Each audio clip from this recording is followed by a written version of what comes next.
Traders market ഓപ്പണായിട്ട് ഞാൻ ട്രേഡുകളൊന്നും ഇതുവരെ എടുത്തില്ല. നമ്മുടെ ലൈൻ ഞാൻ ഡ്രോ ചെയ്ത് വെച്ചിട്ടുണ്ട്. ലൈനിൽ വന്ന് മാർക്കറ്റ് ഒരു ബ്രേക്ക് ഡൗൺ തരുവാണെന്നുണ്ടെങ്കിൽ താഴോട്ട് എൻ്റെ ഒരു വ്യൂ എന്ന് പറഞ്ഞു കഴിഞ്ഞാൽ ഇപ്പോൾ ഞാൻ പ്ലോട്ട് ചെയ്തേക്കണ പോലെ ഒരു 100 പോയിൻറ്റ്സിൻ്റെ ഒരു മൊമെൻറ്റം താഴത്തോട്ട് കിട്ടുമെന്ന് തന്നെയാണ് ഞാൻ വിചാരിക്കുന്നത്. സോ ഒരു അപ്സൈഡിലോട്ട് ഏതായാലും ഒരു മൊമെൻറ്റം ഞാൻ പ്രതീക്ഷിക്കുന്നില്ല. ഇനിയിപ്പോൾ മാർക്കറ്റ് അവിടെ നിന്ന് തിരിയുവാണെന്നുണ്ടെങ്കിൽ നമുക്ക് ഒരു ഡൗൺ സൈഡ് എൻട്രി എടുക്കാമെന്ന് ഞാൻ വിചാരിക്കുന്നത്. ട്രേഡേഴ്സ് മാർക്കറ്റ് നമ്മുടെ ലൈനിൻ്റെ അടുത്തേക്ക് എത്തുന്നുണ്ട്. ഓക്കെ, നമ്മുടെ ലൈനിനെ ബ്രേക്ക് ചെയ്ത് കഴിഞ്ഞാൽ ജസ്റ്റ് ട്രേഡ് എടുക്കാമെന്നാണ് ഞാൻ വിചാരിക്കുന്നത്. ഒരു 100 പോയിൻറ്റ്സിൻ്റെ ഒരു ടാർഗറ്റും. ട്രേഡേഴ്സ് ഞാൻ ട്രേഡിൽ എൻ്റർ ആയിട്ടുണ്ട്. ജസ്റ്റ് എൻ്റർ ആയപ്പോൾ തന്നെ ഒരു ലോസാണ് കാണിക്കുന്നത്. ഇനിയിപ്പം റാൻഡംലി ഇറങ്ങുന്നില്ല, കാരണം ചിലപ്പം അതൊരു നമ്മുടെ ലൈനിന് മാർക്കറ്റ് റീടെസ്റ്റ് ചെയ്യാൻ വന്നതായിരിക്കും. അവിടുന്ന് നല്ലൊരു റിജക്ഷനാണ് കാണിക്കുന്നത്. സോ ഇനിയിപ്പോൾ റാൻഡംലി ഇറങ്ങുന്നില്ല. കാരണം റാൻഡംലി ഇറങ്ങാത്തതിൻ്റെ കാരണം എന്ന് പറഞ്ഞു കഴിഞ്ഞാൽ ചിലപ്പോൾ ചിലപ്പോഴല്ല, അത് റീടെസ്റ്റ് ആയിട്ട് എനിക്ക് തോന്നുന്നു. കണ്ട ഒരു 1000+ ലോസ് കാണിക്കുന്നുണ്ട്. അപ്പോൾ അവിടെ ഒരു നല്ലൊരു റിജക്ഷനാണ്. ഞാൻ റാൻഡംലി ഇറങ്ങാത്തതിൻ്റെ കാരണം വേറൊന്നുമല്ല, എനിക്ക് ഇപ്പോഴും എൻ്റെ ഒരു കൺവിക്ഷൻ എന്ന് പറഞ്ഞാൽ മാർക്കറ്റ് താഴത്തോട്ട് ഫോളോ ചെയ്യും. മാർക്കറ്റ് താഴോട്ട് തന്നെ ഒരു ഡൗൺ മൊമെൻറ്റം കിട്ടും എന്നാണ് ഞാൻ വിചാരിക്കുന്നത്. അതുകൊണ്ടാണ് അല്ലെങ്കിൽ നമുക്കിപ്പോൾ ഈ റിജക്ഷൻ വരുന്ന സമയത്ത് വേണമെങ്കിൽ മാർക്കറ്റിൽ നിന്ന് എക്സിറ്റ് ചെയ്യാമായിരുന്നു. നമുക്ക് ഏതായാലും നമ്മളുടെ സ്റ്റോപ്പ് ലോസും കൂടെ കൊടുത്തിട്ടേക്കാം. 653 നമുക്ക് നമ്മുടെ സ്റ്റോപ്പ് ലോസ് കിട്ടിയത്. അത് പറഞ്ഞപ്പോഴാണ് വേറൊരു കാര്യം ഓർത്ത്. ഏതോ ഒരു ചേട്ടൻ എൻ്റെ P&L കിടന്ന് ചോദിക്കുന്നുണ്ട് കമൻറ്റിൽ. നിങ്ങളെല്ലാവരും കണ്ടു വേണമായിരിക്കും. ഞാൻ എൻ്റെ P&L കാണിക്കാൻ ഉദ്ദേശിക്കുന്നില്ല. കാരണം ഇപ്പോൾ ചേട്ടൻ എൻ്റെ P&L കൊണ്ട് ഒന്നും ചെയ്യാനില്ല. ചേട്ടൻ ഞാൻ ചെയ്യുന്ന ട്രേഡ് വെച്ച് ചേട്ടൻ എന്തെങ്കിലും പഠിക്കാൻ പറ്റുമെങ്കിൽ ചേട്ടൻ പഠിക്കുക, കൂടെ നിൽക്ക്. അല്ലാതെ ഇപ്പോൾ എൻ്റെ P&L കൊണ്ട് ചേട്ടൻ എന്താ ഗുണമുള്ളത്? ഞാൻ ചേട്ടന് 10 പൈസ തരാൻ പോകില്ല. ചേട്ടൻ എനിക്ക് 10 പൈസ ഞാൻ ലോസിലാണെങ്കിൽ ചേട്ടൻ എനിക്ക് തരില്ല. പിന്നെ എൻ്റെ P&L കൊണ്ട് എന്താ ഉദ്ദേശം? ഞാനിപ്പം എൻ്റെ P&L കാണിക്കുന്ന എപ്പോഴാണ് എല്ലാവരും നമ്മളൊരു കോഴ്സോ കാര്യങ്ങളോ ഒക്കെ വിൽക്കുമ്പോൾ, അപ്പോൾ എൻ്റെ കോഴ്സ് ഞാനൊരു പ്രോഫിറ്റബിളാണ്, ഇനി നിങ്ങൾ എൻ്റെ കോഴ്സ് വാങ്ങിക്കൂ എന്ന് കാണിക്കുമ്പോൾ ഞാൻ ഒരു കോഴ്സും വിൽക്കണില്ല ഏട്ടാ. ഞാനിതൊരു ട്രേഡ് ഞാൻ എടുക്കുന്ന റെക്കോർഡ് ചെയ്ത് വീഡിയോ ആയിട്ട് ഇടുന്നു എന്ന് മാത്രമേ ഉള്ളൂ. സോ അതിൽ എൻ്റെ P&L ഒന്നും കാണിക്കേണ്ട കാര്യമില്ലെന്നാണ് എനിക്ക് തോന്നുന്നത്. അപ്പോൾ ചേട്ടനോട് വളരെ സന്തോഷത്തോടെ പറയുന്നത് കേട്ടോ, അല്ലാതെ അതൊരു ദേഷ്യമായിട്ടോ അല്ലെങ്കിൽ അങ്ങനെ മോശമായിട്ടോ ഒന്നും അല്ല പറയണത്. അങ്ങനെ ഞാൻ P&L കാണിക്കാൻ ഉദ്ദേശിക്കുന്നില്ല കേട്ടോ, അതുകൊണ്ട് ഒരു ഗുണവും ആർക്കും ഇല്ല. So traders, back to trade. അതാണ്ടെ ഇവിടുന്ന് വീണ്ടും റെഡ് ക്യാൻഡിലാണ്. റിജക്ഷൻ കാണിച്ചിട്ട് പിന്നെ ഇപ്പോഴും റെഡ് ക്യാൻഡിലാണ് കാണിക്കേണ്ടത്. അപ്പം നമുക്ക് വെയിറ്റ് ചെയ്യാം. ഏതായാലും വെയിറ്റ് ചെയ്തിട്ട് ഇപ്പം താഴത്തോട്ട് വരുന്നുണ്ട് മാർക്കറ്റ്. വീണ്ടും ലോസ് കുറേയും കൂടെ റിക്കവർ ആയിട്ടുണ്ട്. ഏതായാലും 1007 നമുക്ക് ഏതായാലും നോക്കിയിട്ട് ഞാൻ അപ്ഡേറ്റ്.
ട്രേഡേഴ്സ് മാർക്കറ്റ് നമ്മളുടെ സ്റ്റോപ്പ് ലോസിന് തൊട്ടടുത്ത് എത്തിയിട്ടുണ്ട്. ഓക്കെ നമ്മുടെ സ്റ്റോപ്പ് ലോസ് മാർക്കറ്റ് ഹിറ്റ് ചെയ്തിട്ടുണ്ട്. ഞാൻ ഇനി ഏതെങ്കിലും ട്രേഡ് എടുക്കുകയാണെങ്കിൽ ഞാൻ അപ്ഡേറ്റ് ചെയ്യാം. ട്രേഡേഴ്സ്, ഞാൻ മാർക്കറ്റിൽ ഒരു എൻട്രി എടുത്തിട്ടുണ്ട്. ഞാൻ നമ്മളുടെ സ്റ്റോപ്പ് ലോസും ടാർഗറ്റും കൂടെ ഒന്ന് പ്ലോട്ട് ചെയ്യട്ടെ. എന്നിട്ട് ട്രേഡ് എടുക്കാനുള്ള റീസണും കൂടെ ജസ്റ്റ് എക്സ്പ്ലെയിൻ ചെയ്യാം. നമുക്ക് ഈ ഒരു റിജക്ഷൻ ക്യാൻഡിലാണ് നമ്മളുടെ സ്റ്റോപ്പ് ലോസ് ഹിറ്റ് ചെയ്ത്. ഇവിടെ ട്രേഡ് എടുത്ത് വെച്ചിട്ട് 100 പോയിൻറ്റ്സ് എന്ന് പറയുമ്പോൾ ഏകദേശം ഈ ഒരു ഏരിയ വരും.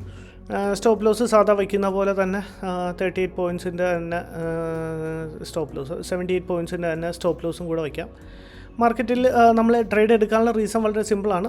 മാർക്കറ്റ് താഴത്തോട്ട് വന്നപ്പോഴാണ് നമ്മളുടെ ട്രേഡ് എടുത്ത് ഇവിടെ നിങ്ങൾ റെഡ് ക്യാൻഡിൽ ഉണ്ടാക്കി താഴോട്ട് വന്നപ്പോൾ അതേപോലെ ഒരുപാട് പേര് സെല്ല് ചെയ്ത് കാണും. അവരുടെ സ്റ്റോപ്പ് ലോസ് മേളിലുണ്ട്, അതിനെ ടാർഗറ്റ് ചെയ്യാൻ ചാൻസ് ഉണ്ട് എന്ന് വിചാരിച്ച് ആണ് ഞാൻ അവിടെ ട്രേഡ് എടുത്ത് ജസ്റ്റ് ഒരു 75 ക്വാണ്ടിറ്റി എടുത്തുള്ളൂ. ഇനി നമ്മൾ റോങ് ആണെന്നുണ്ടെങ്കിൽ ഒരുപാട് സ്റ്റോപ്പ് ലോസ് കൊടുക്കണ്ടെന്ന് വിചാരിച്ചു. ഇനി ഇവിടുന്ന് മാർക്കറ്റ്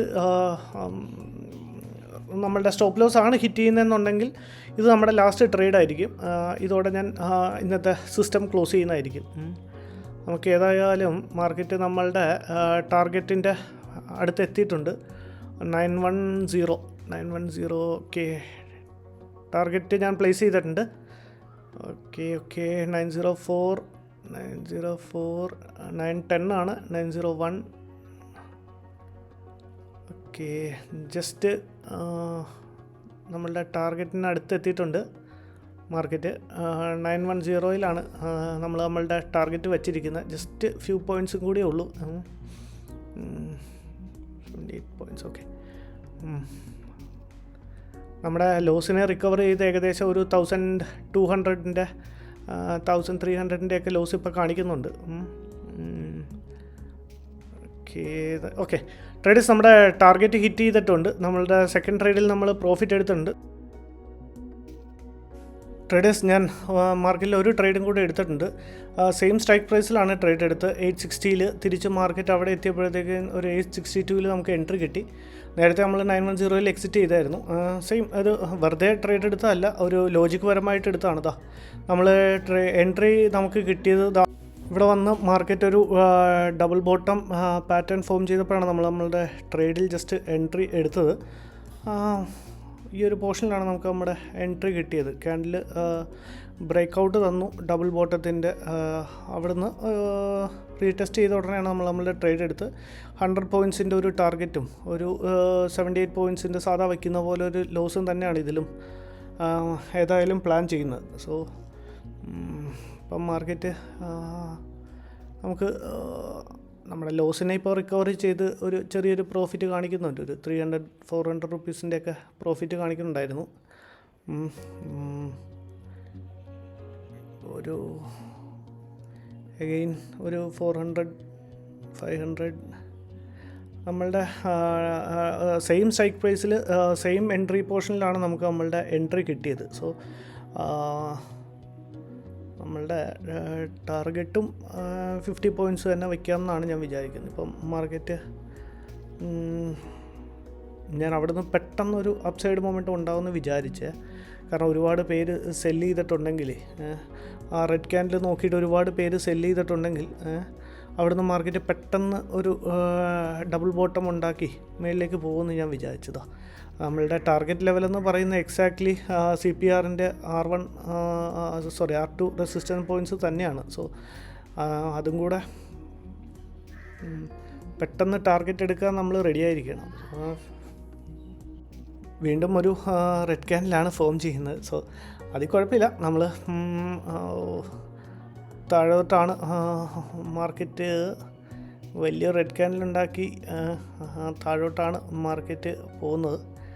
കുഴപ്പമില്ല, ഏതായാലും നമ്മളുടെ സ്റ്റോപ്പ് ലോസ് ഇൻടാക്റ്റ് ആണ്. നമ്മുടെ ലൈനിനെയും കൂടെ മാർക്കറ്റ് ബ്രേക്ക് ചെയ്തിട്ടുണ്ട്. കുഴപ്പമില്ല, നമ്മൾ റാൻഡംലി ഇറങ്ങുന്നില്ല. നമ്മളുടെ സ്റ്റോപ്പ് ലോസ് ഇൻഡെക്റ്റ് ആണ്. ഒന്നില്ലെങ്കിൽ മാനുവലി ഇറങ്ങാം, ഇല്ലെങ്കിൽ കുറച്ചും കൂടെ താഴത്തോട്ട് മാർക്കറ്റ് വരുവാണെന്നുണ്ടെങ്കിൽ സ്റ്റോപ്പ് ലോസ് കൊടുക്കാം. എന്നിട്ട് നമുക്ക് ജസ്റ്റ് ഒന്ന് കുറച്ച് നേരം ഒന്ന് വെയിറ്റ് ചെയ്യേണ്ടി വരും.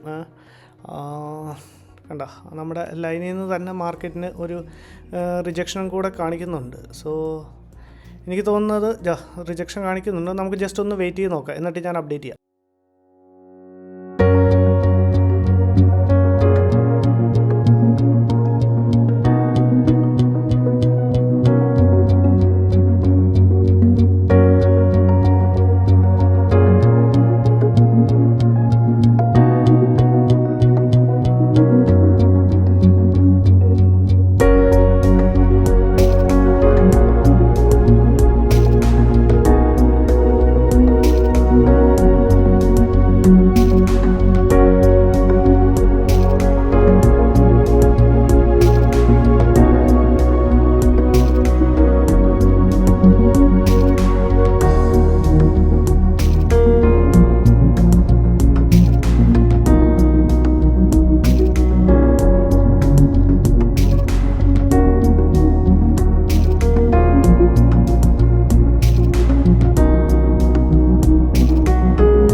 ട്രേഡേഴ്സ് നമ്മൾക്കിപ്പോൾ ഒരു 2000+ ഒരു പ്രോഫിറ്റ് ഇപ്പോൾ കാണിക്കുന്നുണ്ട്. ഇനിയിപ്പോൾ നമ്മൾ ലോസ് കൊടുക്കത്തില്ല. നമുക്ക് നമ്മളുടെ ടാർഗറ്റിൻ്റെ അടുത്ത് എത്തിയിട്ടുണ്ട്. നമുക്ക് ഏതായാലും ഒരു കാര്യം ചെയ്യാം. ഞാൻ സ്റ്റോപ്പ് ലോസ് കൊടുക്കാനാണ് വന്നത്. നമുക്ക് നമ്മളുടെ ടാർഗറ്റ് പ്ലേസ് ചെയ്യാം 912. ഓക്കെ, ടാർഗറ്റ് പ്ലേസ് ചെയ്തിട്ടുണ്ട്.